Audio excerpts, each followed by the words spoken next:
What a week of both college and pro football it was last week.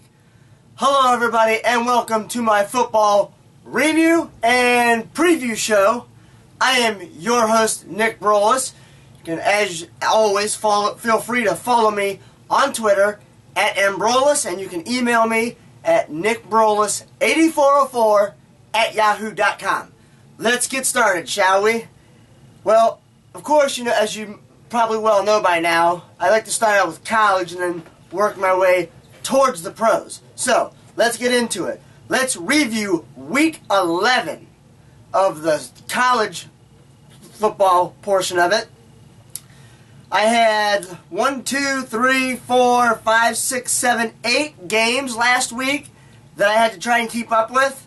Well, it was tough, but I did it. So, without further ado, here we go. Number 11, Georgia at Kentucky. I took Georgia, and Georgia did, in fact, win. Also, number 13, Baylor at number 18, Oklahoma. I took Baylor, and Baylor won quite convincingly. Then, number 10, Notre Dame at number 14, Arizona State. This was a stunner to me.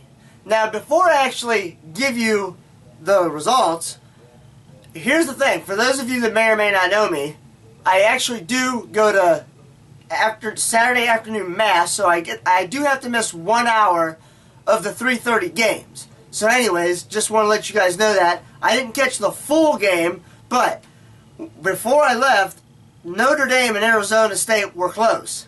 And then as soon as I got back, I seen what had happened during, and then after I'm like, wow, really? So, anyways, I took Notre Dame and Arizona State won. So, that was a letdown for me.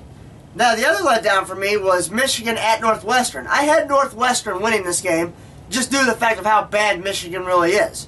Well, I thought that, the only chance Michigan might have of winning is with their athletic director being fired.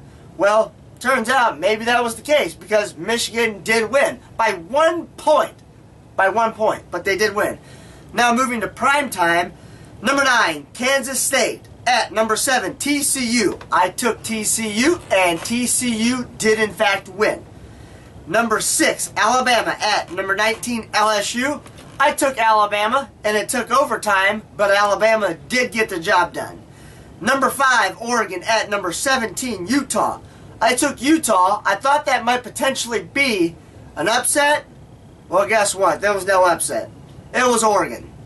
Number 16, Ohio State at Michigan State. For those of you that were too afraid to watch my video before it because you were afraid I was going to jinx it, well, guess what? You were wrong. I took Ohio State. I said that they would probably win by anywhere between 7 to 10. Well, that was kind of close. Ohio State did win, and I picked them. Now, moving on to the preview portion of college. This is what I have slated so far. I have 6 games picked out for this upcoming weekend. Now, that starts with number 4, TCU at Kansas. I am taking TCU. Now, what I'm going to do to change it up a little bit is I'm actually going to give you how much I think they're going to win by. Challenge myself a little bit more. I have TCU winning by 40. Number 1, Mississippi State travels down to Tuscaloosa to take on the Crimson Tide. I have Alabama winning by 10. Number 16, Nebraska at number 20, Wisconsin. I have Nebraska winning by 7. And for all of you Ohio State fans out there, we need Michigan State and Nebraska to win the rest of their games. Because if we win the rest of our games, guess what? We will meet up with Nebraska in the Big Ten Championship game, and if we can beat them, that helps our cause to get in to that playoff picture that everybody wants to get into. Now, the other game that I wanted to watch is number 9, Auburn at number 15, Georgia. I took Auburn by 7. But I'm kind of curious to see if Auburn can win this. I mean, if Georgia can win this so they can get into the SEC championship game. Now, number 13, Florida State. Yes, they did drop, obviously. At Miami, Florida. I'm going to take Florida State by 14. And now the big one. Ohio State at number 25, Minnesota. I'm going to take Ohio State, and I think they're going to win by at least 30 on the road. Now, to review the NFL from last week, week number 10.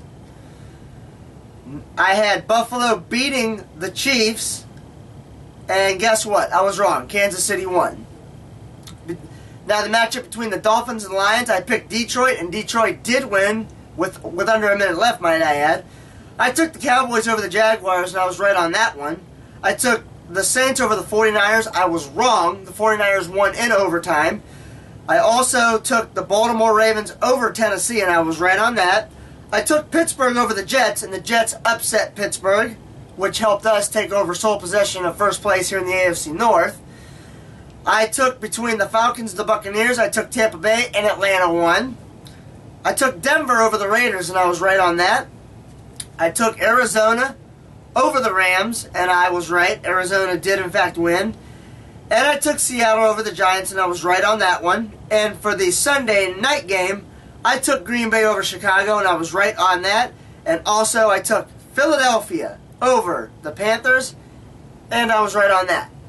And, of course, the Thursday night game to have started it all last week, I took Cincinnati because I didn't think Cleveland proved enough to me on the road that they can go on the road and win.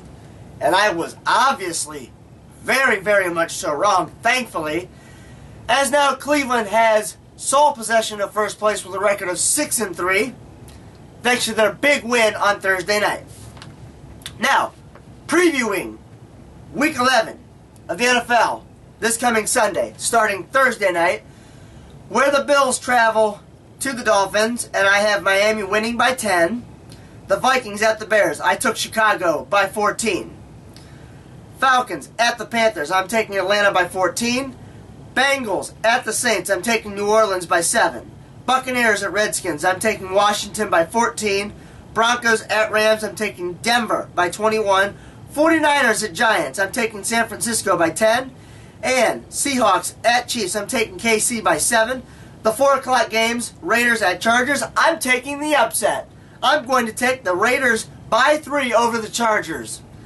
The Lions at the Cardinals. I'm taking Detroit by 7. And the reason for that is because of Carson Palmer being out for the year.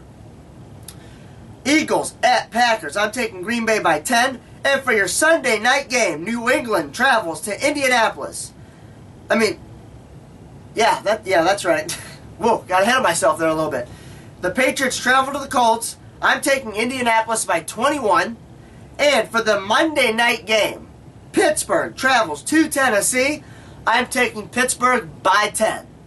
Now, for my game, Houston comes in to Cleveland to take on the Browns at First Energy Stadium. I am going to take the Browns to move to 7-3 to improve their lead. Well, just stay steady for the most part. In the AFC North, I'm going to take Cleveland by 3. I think Cleveland's firing on all cylinders. The one thing that does scare me, though, about this game is the fact that Cleveland has not bowled well in the past against rookie quarterbacks. And as most of you, if not all of you, may know by now, is that Ryan Mallett is starting for Houston this week against Cleveland. So, that's what I got for you here on this edition of my football review and preview show. And this show has been brought to you by my buddy Andy, Barry, and Casey and Dan at Cafe 80s. For those of you watching this on your smartphone, feel free to follow them on your Bands in Town app, Cafe 80s. They have a website, cafe80s.net. Feel free to follow them on Facebook at The Cafe 80s. And they have a show this Saturday up at Johnny Malloy's, I think is the name of it, up in Akron. Good venue to watch a show, so come on out if you feel free. But thank you for joining me on this edition of my football review and preview show of both the college and football games coming up this weekend. Have a great weekend of football, everybody.